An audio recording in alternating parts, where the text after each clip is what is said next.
here we go. So we are live in the group. So we've got Jeff Glover here, who last year his team did just under 1,000 units. Yeah, about 987 to be exact. Only 987. Just kidding. Jeff is doing somewhere between 100 and 200 units on his own over the last 10 years. And so I think it's safe to say that he's got his systems dialed in. And, this webinar is about the listing-based business. Jeff and I were talking a little bit before. Let's go back to 2008. Okay, I want to hear about this. So 2008, it's you and one employee, and what did they do again? It was basically it was me and a telemarketer, and the way that started was I was really good at phone prospecting, and I realized that every single time I had to prepare for an appointment and go out on an appointment, I was losing out on 3 to 4 hours of lead generation time. And so I did a little bit backwards than most people. My first hire was actually a telemarketer, or what is known as today in some worlds as an inside sales associate. And so between he and I, we were the ones driving the business. He would probably talk to 50 or 60 people a day, and I was averaging about 30 contacts a day. And all of his contacts, he worked a later schedule. I did all my prospecting from 8 to 10, and then he worked like a 10 to 8 type of schedule. So when I'm doing paperwork and prepping for appointments and going on appointments, he was back at the office prospecting and generating leads and appointments while I was out. And did you have a sales background before 2008 that led you down that path? Yeah, so I started the business actually in 2003. Okay. And before that, I was selling furniture for a local furniture retailer here in Michigan. And so I had a retail sales background. But the reason why there's a gap from 03 to 2008 is because, I did a couple of years as just a solo producer, selling 30, 35 homes a year. And then I got into management, and I learned how to train, learn how to recruit, learn how to manage, motivate, and so forth. And 2007 was my first year back into the business, and I stepped away from management. Gotcha. No, that's super interesting. All right, so what it sounds like happened was you basically scaled and leveraged that, you and this individual, you were prospecting basically constantly. I mean, working hours, somebody was prospecting for your team. Yeah, I really kind of had the mantra that no stone is going to be left unturned. I didn't want our competition to be able to get to the for sale by owners and the expireds. And I knew when I was out on appointments that they had the opportunity to do so. So we figured if we had someone back at the office calling while I was out on appointments, we would never miss an opportunity. So that's how it started. My whole thing was I wanted to create the problem, and kind of that was kind of how it grew, create the problem. And what I mean by that is the problem is have more business than I can handle on my own. Right. So that way we're forced to grow, and we're forced to go out and get buyer's agents or listing agents and essentially grow it that way. Okay. No, that makes a lot of sense. And so for the agents that are listening right now and you're like 1,000 units a year, I got to listen to the person that's less, right? Well, here's the person telling you, 11 years ago, how they started. And it was by, being consumed with prospecting and creating new and tremendous problems. Go ahead. Being willing to do what the others weren't willing to do, right? I mean, everyone else was taking floor time and hosting open houses, which are still good ways to get business. But I never believed that I was going to grow my business that way. I believed that, waiting for people to come to me or sitting in an open house, I'm only going to get 15, 20 contacts a week. I was interested in getting 30 contacts a day, plus hiring the telemarketer, getting another 50 or 60. Right. That was the way we did it. Okay. So as far as now, we fast track 11 years. The team has grown substantially. You're still crushing it. And you've created all kinds of new tremendous problems to have. Sure. For the agents that are listening, right? So if we average out the agents across the country, let's just assume that most of those listening right now are selling less than 30 units a year. That would be really safe to say, right? Yeah, I would say based on the averages, yeah, that's fair. Okay. So with having a listing-based business, what are some of the things, like if you're talking to one of these agents one-on-one, where should they start so that they can start to get that listing-based business? Yeah. So first things first, and I know it sounds so cliche, we hear it a million times, but let's be honest for a second. Honestly, how many skills does it take to meet with the buyer, show homes, and get a buyer excited about buying a home. How much skill does that take? Almost none, right? Buyer wants to buy, they're going to buy. It's just a matter of who they're going to buy from. All right, seller wants to sell, and number one, there's two things that take place with a seller. Number one, a seller usually needs to be convinced of when to sell because they always want to wait, they always want to put it off. And number two, it's highly competitive. They are very selective on who they're going to choose to represent them.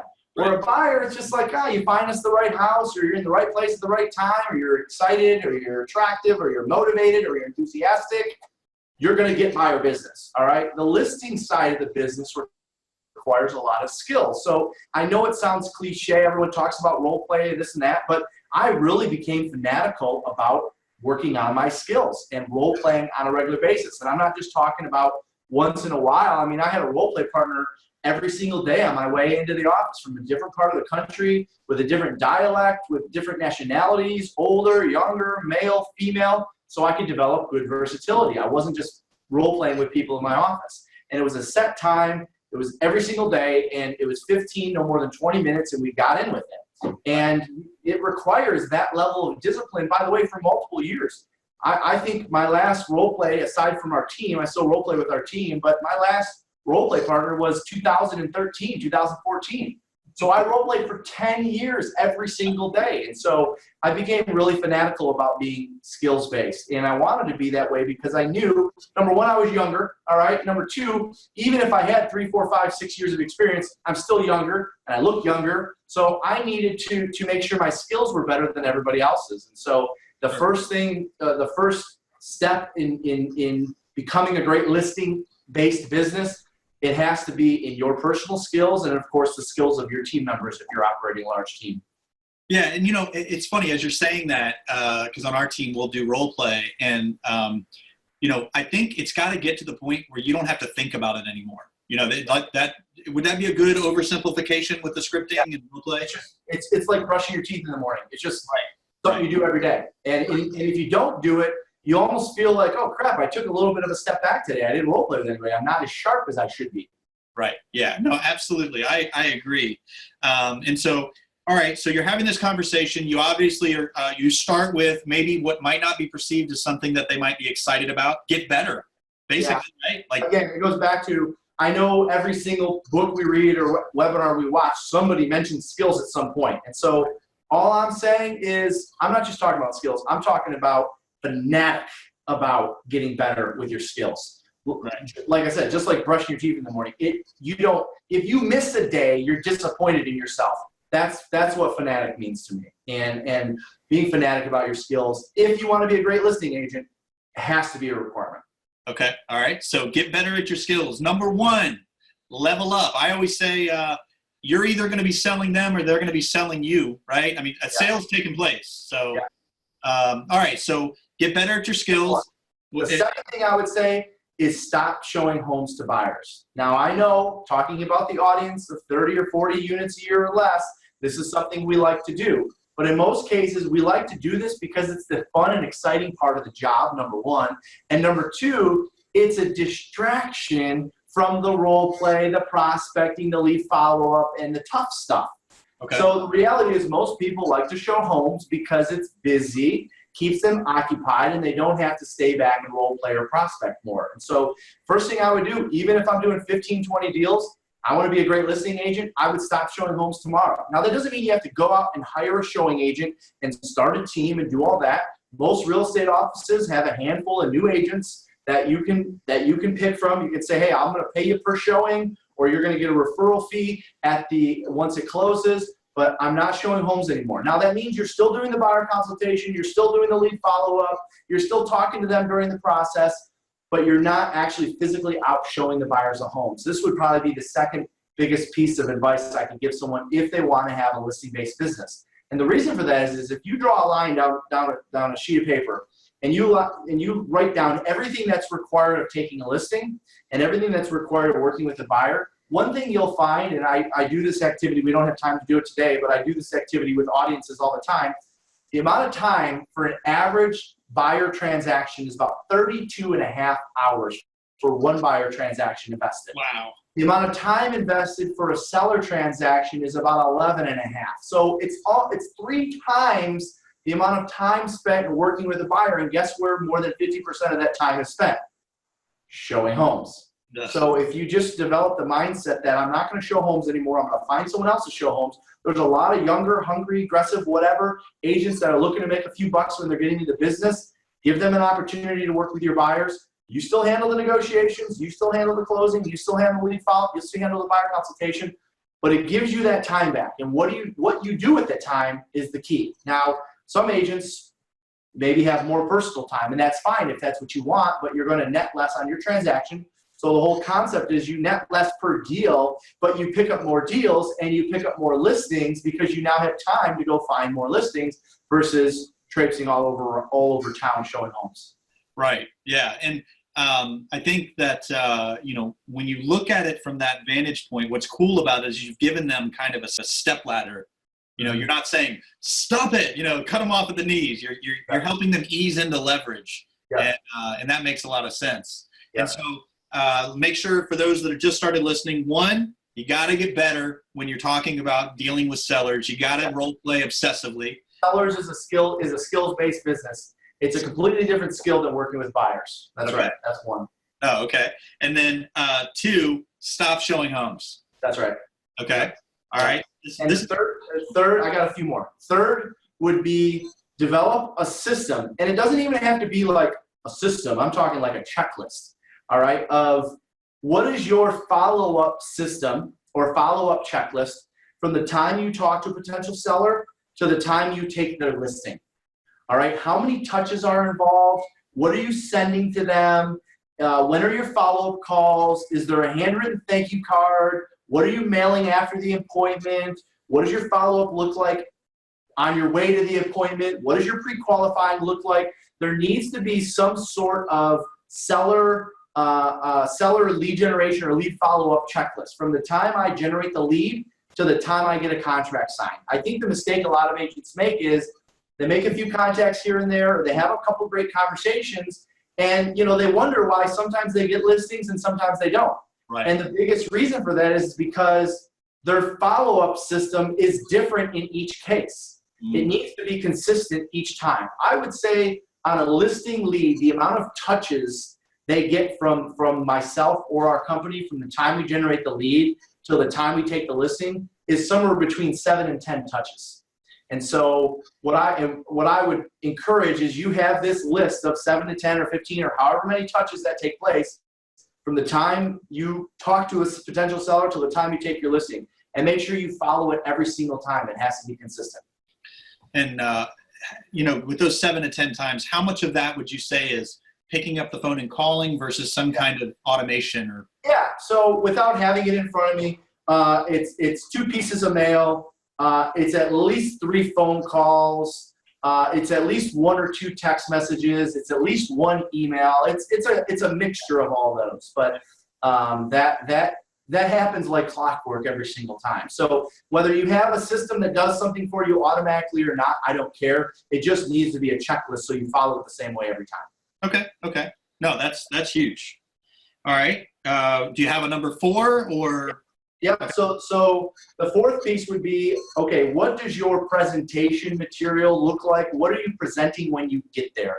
Does it stand out? Are you bringing along a professional looking plan of action? Are you bringing out your client reviews? What are you sending them in advance? It's the marketing material. You have to understand, they're paying you somewhere $6, $10, $15, $20,000 to sell their home. You can't be bringing out stuff on 8.5 by 11 pieces of paper. It should be professionally printed, or at a minimum, go to a FedEx or a Kinko's where they've got nicer paper, thicker paper. Your actual presentation material itself matters because they're judging you by your appearance. They're judging what you present to them. This is a competitive environment, and it's a listing. That's why they call it a listing presentation, because you're presenting to them. So whatever you're presenting needs to be top notch. Okay. No, that's reasonable. And do you have a preference as far as the media type, whether it's an iPad or Well, although I'm only 34 years old, I'm a little old-fashioned because I've been doing this 16 years. Yeah. I'm a little old-fashioned. I like physical stuff, right? I like to leave stuff behind. If I don't get the listing, I like to flip through a book if I'm in front of them. Certainly from a comps standpoint, when you're going over listings and sales, I think it's fine to use technology for that. But when I'm presenting our plan of action, what we're going to do to help them sell their home, it's a printed material. Okay. No, and I think sometimes agents put too much faith in the, oh, it's on my iPad, they're going to hire me now or something. Yep, that's right. All right. What would you say number 5 would be? Number 5 would be when all else fails, always remain enthusiastic. All right. And what I mean by that is not just from the way you present yourself and the way you show up and shake their hand and put on a big smile. When you're talking about your plan of action, when you're talking about potential pricing, even if there's some disagreement on pricing, at the end of the day, being enthusiastic and energetic and having a big smile essentially is really more important than whatever you bring out. And it's really more important than how smart you are about the market or how smart you are about the neighborhood. So if you're not naturally an energetic and enthusiastic person, fake it. Being energetic and enthusiastic is crucial. Why? Again, they're trusting you with their largest asset. They want to hire someone that's excited about selling their home. And so even if you have a little bit of a disagreement on price, because this is usually where the energy and enthusiasm starts to do this, you have to continue to remain enthusiastic throughout the entire presentation or you're not getting the job. Right, right. Okay, no, that's actually, I think a lot of people, they start to dive down if it's not going to be one. Yep, that's right. All right. I don't want to put you on the spot. Hey, number 6. All right, the rules of handling objections. The rules of handling objections. So once you're on the presentation, all right, they're going to give you a certain set of objections, which is a good thing. If you're getting objections, that says, hey, Jeff, we're considering working with you. All right, so we just got a couple questions. So every time first of all, when you get an objection, you got to have that mindset. Yeah. This is awesome. They're considering working with me. Great. All right, so when they give me an objection, no matter what they say, I'm always following the rules of handling objections, which is always agree, always smile, all right? Always restate the objection, all right? Always replace the word but with the word and. Get rid of but and however from your vocabulary. When you say but and however, you're essentially negating everything you say before that, all right? Always use a statement of agreement. I'll kind of put this into, I'll show how this looks. Always use a statement of agreement, all right? So, for instance, and finally, number 5 on the rules of handling objections, always respond with an answer in a positive way, all right? You don't want to be argumentative. They get defensive. The second you get defensive, the second you argue with them, they're tuning you out. They don't care what you have to say. So when you respond in a way that you agree with them, all of a sudden they're tuning in because that's not something they're used to. So if a client says to me, well, Jeff, we've had 2 or 3 people out and you seem like a nice guy. You seem like you can get the job done. But based on our sales price, we're really looking for an agent that's willing to drop their commission, to 5%. We had 2 other agents out that we interviewed that said they'd be willing to do that. And if you'd be willing to do that, we'd consider hiring you. Well, Mary, I can certainly appreciate you asking me to lower my fee. Of course, if I were in your shoes, I would probably ask the same question. And what I really hear you saying is what matters most is what you're going to net out of the sale of this home. Is that right? Right. So now I can get into handling the objection at that point. But every single time I get an objection, I can certainly understand where you're coming from. I would probably ask the same thing. And what I really hear you saying, and then I'm responding with it, taking their objection and putting it into a positive way, and then having a discussion with them about whatever the objection is, versus instantly telling them you can't do something or getting a discussion, well, how did you come up with that? And now you're in an argument, and you'll never win a prospect once you start arguing with them. Yeah, you lose. Even if you win, you lose. Man, this is, so what's interesting for those of you that are listening, I'm not used to interviewing someone that has this much content. You've got this just deep inside of you, man. It's who you are. Like I said, I got 2 listing appointments today. I'm on the ground every single day, right? So I'm not, I know a lot of lead agents or a lot of teams, when they get to a certain level, the guy steps out of production. I stay in it to stay sharp. You got to stay sharp. And, it's apparent, yeah. It helps with everything, right? Absolutely, absolutely. Now, I don't want to cut you short because I'm getting a lot out of this list. I'm curious. Go on to your next question. Yep. Okay, so with regards to once you start to get listings, how do you find more listing opportunities other than expireds and for sale by owners? Yeah, so our biggest sources for listings today, of course, expireds for sale by owners. You already heard me say that. We get a lot of listings from our online reviews. So our Zillow reviews, we get a lot.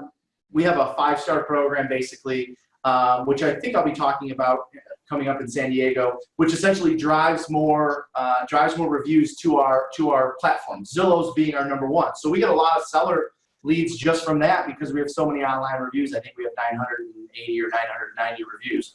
The other place we get reviews, we do a lot of marketing. So up until 5 years ago, I didn't do any marketing at all. I waited until our GCI was at a certain level, and then we started doing heavy marketing. So that marketing is basically radio, TV, billboards. The other place we get our number 1 source of listings today, which was not our number 1 source of listings 5 years ago, and that's because we made an effort to focus on this. Number 1 source of listings today is our sphere of influence and our past clients. And I will tell you, for a long, long time, I ignored that group. I wasn't interested in I just figured if you give them good enough service. I was told by one of my mentors early on, if you treat them right, they'll come back to you. Well, there's more than just that. And so we have a lot of things in place, whether it's mailings, phone calls, events, to drive more of our business from that group. So we get a lot of listing referrals from that group today. And how do you stay in touch with them in a way that's not annoying? So we follow a pretty simple formula. We call it the 4x2x1 formula. All right. So it's very simple. Again, I'm like as elementary when they come when it comes to this stuff. I'm the guy, I don't know if you knew this or not, Barry, but we didn't have a CRM up until 2 years ago. No CRM. So we were doing 900 transactions, 1,000 transactions with no CRM. Our CRM was an Excel spreadsheet. I mean, we just weren't. So here's what we do now. Okay. 4 pieces of mail. That's the 4. 2 phone calls where we don't ask for business. All right, and I'll share with you what those are if you'd like. And then 1 big client event. So 4 pieces of mail, 1 per quarter, 2 phone calls. One of them is inviting them to our client event. Another one is wishing them happy Thanksgiving and thanking them for the referrals and so forth. And then the 1 is 1 big client event where we have 600 or 700 of our past clients in Sphere of Influence together at one time. For a big party. Wow. Okay. So, and so we've been doing that for 4 years. We've been doing that for 4 years. When I say doing that, we've been following the 4x2x1 formula for 4 years, and it's now our past client Sphere 4 years ago, by the way, was our number 4 source of business. Yeah. Today it's our number 1 source of business. Wow. And that we get a better ROI in that group than we do advertising or anything else we do. Yeah, I mean, because these people are coming to you already like they trust your brand. They trust, sure. Yeah. That's a really big deal. And so those phone calls that aren't real estate related, what are they? So one of the calls is inviting them to our client event. Okay. Make sure that they got, the invitation in the mail. All right. So that, by the way, the invitation is one of our 4 mailings. And the second phone call is, hi, Barry, this is Jeff Glover, your local realtor. I just want to call and wish you and your family a happy Thanksgiving. And more importantly, I want to thank you for your continued referrals. If there's anything we can do for you or anyone you know where to find us. And we just go through the list. We leave a message if they don't answer.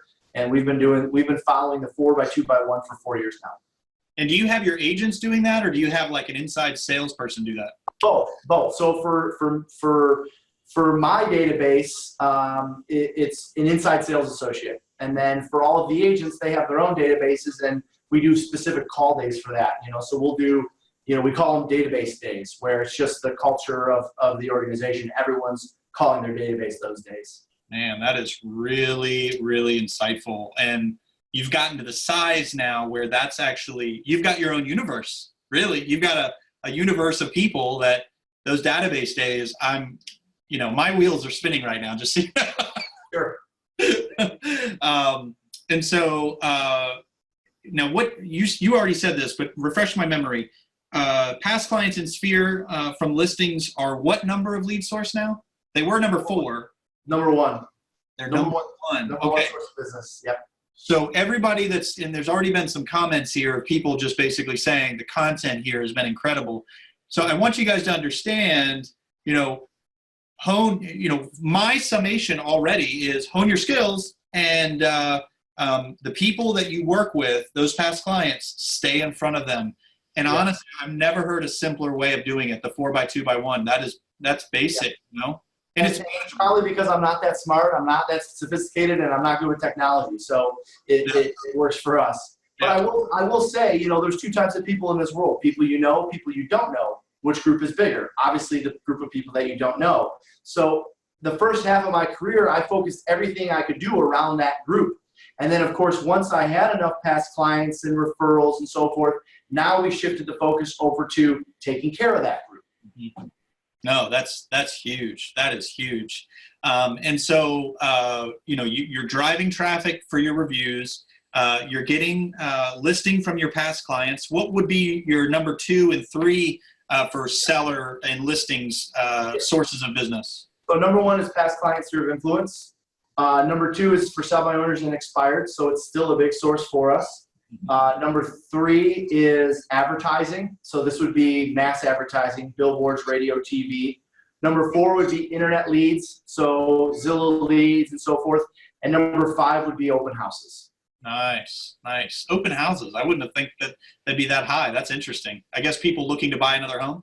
Correct. Yeah. These are people that are just either A, they're neighbors, okay, coming to check out the inventory, or B, they are looking to buy and they have a home to sell. So obviously you got a warm lead, you're in front of them, you better be talking about selling a home. Sure. No, that's huge. All right. So we do have a question. How do you know when it's time to grow more? Either add a buyer's agent or a listing agent? Is it volume only, or how would you decide that? Well, for me, I've always been kind of a units-based guy. And this may not perfectly answer the question, but I believe that any agent can handle 30 to 36 transactions a year on their own without help. All right, so nobody should be talking about adding anybody, unless the one exception of a showing agent, if you're not going to show homes. Nobody should be talking about adding anybody until you're doing about 30, 36 transactions a year.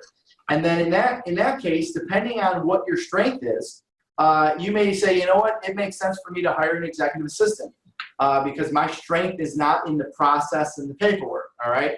Or you may say, hey, my strength isn't in the prospecting side. I need to bring someone on to help me with prospecting, right? So I think you identify an area where you're weak. If I were to do it all over again, you identify an area where you're weak, and that's your first hire. But really, I wouldn't consider hiring anybody until you're at least 30 to 35 transactions. Now, if you're on a team, I think that number is probably more like 50 to 60 transactions. Because agents on a team, generally speaking, because there's more support than an agent on their own, agent on a team can do 50 to 60 transactions, and it'll feel like a solo agent doing 30 to 35. So an agent on a team, depending on the structure of your team, you may encourage your lead agent to bring on showing agents for the teams, or a lot of teams, they have, you have the ability to hire an executive assistant. And then that would be your first line of growth. Okay. All right. Let's see if she had a follow-up question here.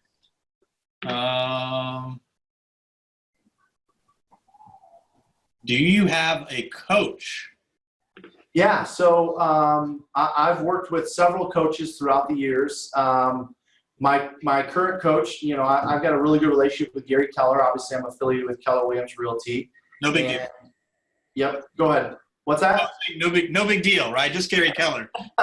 Yeah. So I've got a pretty good relationship with him, and I'm also operating principal of a few Keller Williams offices. So I have an operating principal coach. But for years and years, I had a sales coach, and that kind of motivated and inspired me to create our organization, which is Glover University, or Glover U. So yeah. I obviously believe wholeheartedly in coaching. Yeah. Now let's talk a little bit about Glover U. They didn't ask me to do this. You didn't ask me to do this, but I'm actually interested. Yeah. How does what is your coaching organization like? How does it work? Do you pay for group coaching, individual coaching? Yeah. Well, without getting too much into the programs, because I don't want it to be a sales pitch. So I appreciate you pointing that out, though. Yeah. We're known for 3 things. All right. There's a prospecting boot camp, which is basically for anyone that's like, I'm terrible on the phones, or I've never prospected, or I'm good on the phones and I want to get better. So prospecting boot camp is basically the same scripts and skills and accountability and structure that I've used all these years. There's a group coaching, and that's for someone that wants the whole system, but doesn't necessarily need a high level of accountability, and that's a little bit more affordable. And then there's one-on-one coaching, which is the entire system plus that one-on-one conversation and accountability.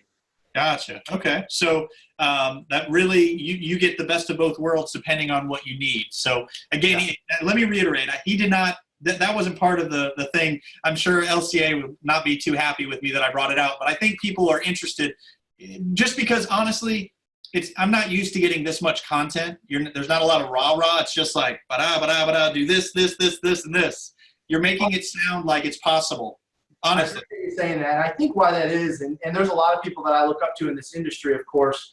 The reason why I think our conversation is a little different, and I know this sounds like I'm tooting my own horn, but this is just from observation. Yeah. Most of the people that are considered coaches today haven't been on the ground for 10 or 15 years, or even worse, have never been on the ground at all. So it's much easier to have these conversations when I'm doing it day in and day out versus, well, this is how one of our clients does it, or this is how I used to do it. Right. Right. The theory of being a real estate rock star is just so confusing, but the steps to be a real estate rock star, they're not confusing. It's just, do X, Y, and Z. We're selling a product everybody wants. I don't know anybody that doesn't want a house. Yeah. The agent that masters the boring and mundane is the one that's going to win the game every time. Okay. So write that down, guys, because that is actually very insightful. I don't even know if you'll remember it exactly how you just said it, but say it one more time. That the agent that masters the boring and the mundane is going to win the game every single time. So, in other words, the agent that's willing to do the things that the other agents won't do day in, day out, even when they don't feel like it, are going to be the ones that win the game. The agents that are so caught up in all of the exciting parts of the business and chasing squirrels and following different systems or doing it one way and then 3 months later doing it a different way, those are the ones that are going to always struggle. It may be fun, it may be exciting, maybe a new challenge every time, but I'm all for the mastering the boring and mundane. You'll win the game every time. Yeah, absolutely. And this also takes out the whole they're lucky. I don't know if anybody's ever looked at you, Jeff, and said, wow, you're really lucky. You probably laugh when they say that because it's not luck. Yeah. No, I've grinded it out for 16 years, and I continue to grind every day. Yeah, no, that's awesome. And it's not often that an agent that has a team that sells over 1,000 units is going to be doing 10% of that production. I mean, it's very unusual. So we're running short on time. And so what I'd like to do is put you on the spot, okay? Not like you haven't been on the spot for the last 30 whatever minutes, but what would be for the agents that are listening to this and they're like, man, Jeff he's got it together. He's making lots of money. He doesn't seem stressed out. What would be the first thing, not just listings, but just, okay, they need to level up in their life. You said to role play. What would be the best way to connect with people? Because not everybody's got a big network of agents that they connect with. Yeah. What's the things they could do? So I appreciate you asking the question because I love a question like that because I answer at the same time every way. If I were to sum up everything that I do, meaning everything that I've accomplished or everything that I got lucky with, if I were to sum up everything into one word, the one word that comes to mind, very similar to that question, and I'm going to give you the answer to that question, and really the answer to my success, if you will call it that way. Yeah. And that is exposure.